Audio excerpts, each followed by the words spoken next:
मेरा पेज आपको नज़र आ रहा है क्लियर?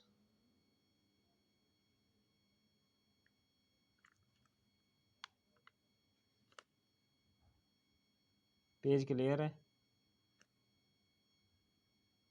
जी। अब देखें, मैंने बताया कि ये है आपके डीएनए का स्ट्रैंड, आरएनए पॉलीमरेज आके अटैच होगा, ये इस तरह अटैच होगा कि इसको जो सिक्योरिटी फ्राहम करेंगे वो दो बॉक्सेस फ्राहम करेंगे। इसको कैसे पता चलेगा कि मैंने यहाँ पे आके अटैच होना है? इसके जहाँ इसने अटैच होना है इसके 10 बेसिस अवे यहाँ पे एक बॉक्स पाया जाएगा जिसको हमने क्या नाम दिया था? क्रिबनो बॉक्स। ठीक है, TAAT बॉक्स। इसके इस तरफ चले जाएंगे तो 35 बेसिस वाला बॉक्स आ जाएगा जो ये इंश्योर करेंगे कि यहाँ पे इसने अटैच होना है। अब यहाँ पे दो स्ट्रैंड्स होते हैं, ये थी चेन इनिशिएशन। चेन इलोंगेशन कैसे होती है? ये आरएनए पॉलीमरेज आगे चलता जाएगा और डीएनए के स्ट्रैंड को खोलता जाएगा। ठीक है, यहाँ पे दो स्ट्रैंड होंगे, एक होगा टेम्पलेट, एक जिसको आप कहते हैं नॉन कोडिंग स्ट्रैंड। ठीक है, इसके ऊपर जो बेसिस हैं उनको देखते हुए जो नया स्ट्रैंड बन रहा है उसके ऊपर जो है वो बेसिस स्पेसिफाई होती जाएंगी। इस तरह यहाँ पे अगर एडिनिन है तो यहाँ पे कौन सी आएगी? थायामीन, थायामीन की जगह यूरासिल। गोआनिन है तो आगे बताएं कौन सी आएगी? साइटोसिन। गोआनिन है तो साइटोसिन। ठीक है, यानी ये जो स्ट्रैंड है ये नॉन कोडिंग स्ट्रैंड है, टेम्पलेट स्ट्रैंड है। टेम्पलेट का मतलब होता है सांचा। सांचे का क्या काम होता है? सिर्फ बर्फ जमाना, खुद बर्फ नहीं बन जाना। ठीक है, तो ये इसका काम यहाँ पे होगा कि ये सांचे के तौर पे काम करेगा। इसके वाली जो बेसिस हैं इनको देखते हुए यहाँ पे बेसिस स्पेसिफाई होना शुरू हो जाएंगी।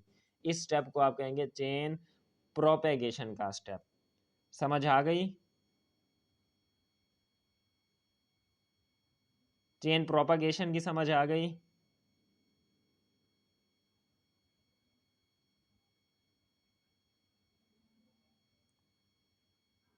दोबारा बताऊं, रिपीट कर रहा हूं। डीएनए के दो स्ट्रैंड्स, एक होता है टेम्पलेट जो सांचे के तौर पे काम करेगा, इसको हम कहेंगे नॉन कोडिंग स्ट्रैंड। क्यों? क्योंकि सांचे का काम है बर्फ बनाना। ऐसे ना फ्रिज में हम जब बर्फ बनाते हैं तो कभी देखा कि सांचा खुद बर्फ बन गया हो? क्यूब्स बनाते हैं इसके, कभी भी नहीं होता।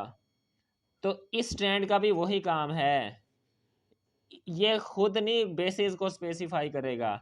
जो नया स्ट्रैंड बन रहा है ना ये वाला, ये इसको देखते हुए इसको बेसिस स्पेसिफाई करवाएगा। अब आपको इसकी समझ आ गई होगी।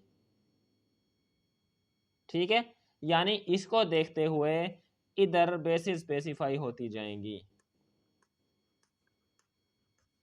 इस तरह, इसको देखते हुए।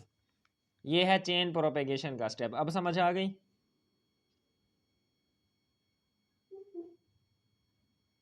अब क्लियर हो गया?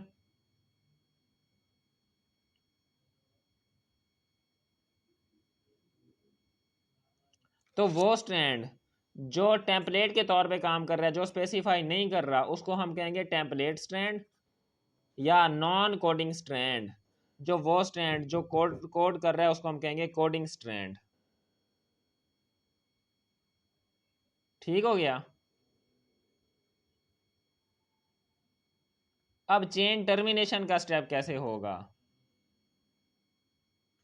जब हम मिसाल के तौर पे हमने आरएनए बनाना था 135 बेस पेयर्स का और 135 बेस पेयर स्पेसिफाई हो गई हैं, तो चेन टर्मिनेशन दो तरह से होती है। एक होती है आरएचओ डिपेंडेंट टर्मिनेशन, एक होती है आरएचओ इंडिपेंडेंट टर्मिनेशन। अब व्हाट इज आरएचओ? इसको रोहो प्रोटीन कहते हैं। ठीक है, जब यहाँ पे बेस पेयर्स का आरएनए बन जाएगा तो यहाँ पे आरएचओ प्रोटीन आगे अटैच हो जाएगी। जब ये यहाँ पे आरएचओ प्रोटीन अटैच होगी तो पीछे से जाहिरी बात है प्रोटीन यहाँ पे रुक जाएगी और पीछे से जो है वो बेसिस स्पेसिफाई होना ख़त्म हो जाएंगी और ये आरएनए का जो स्ट्रैंड है वो टूट के साइटोप्लाज्म में डिसॉल्व हो जाएगा। ये है चेन टर्मिनेशन का स्टेप। अगर आरएचओ प्रोटीन के अटैच होने से टर्मिनेशन हो रही है तो उसको कहेंगे आरएचओ डिपेंडेंट टर्मिनेशन। अगर आरएचओ अटैच नहीं हो रही, यहाँ पे कोई ना आ रहा है, कौन सा सीक्वेंस होता है जिसको आगे से पढ़े तो भी सेम हो, पीछे से पढ़े तो भी सेम हो? Palindromic sequence. पैलिंड्रोमिक सीक्वेंस यहाँ पे अगर पैलिंड्रोमिक सीक्वेंस आ गया है तो भी चेन टर्मिनेट हो जाएगी। इसको कहेंगे आरएचओ इंडिपेंडेंट टर्मिनेशन। समझ आ गई आपको आरएचओ डिपेंडेंट और आरएचओ इंडिपेंडेंट टर्मिनेशन की?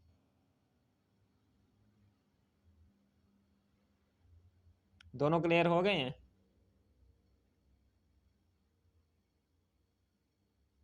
दोबारा बता रहा हूँ, ये स्ट्रैंड ऐसे बनता गया, बन गया, हमें इतना ही स्ट्रैंड चाहिए था। तो चेन टर्मिनेट कैसे होगी?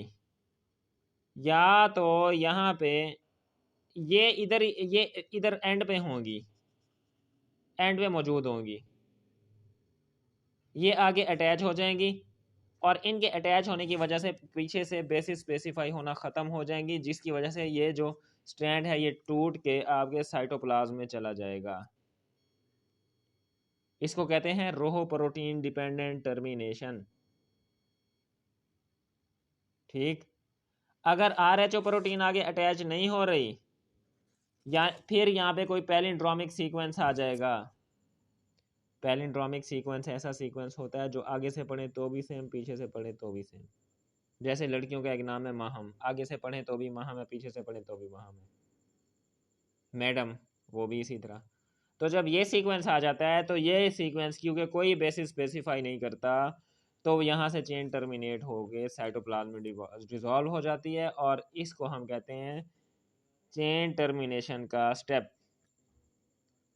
क्लियर हो गया?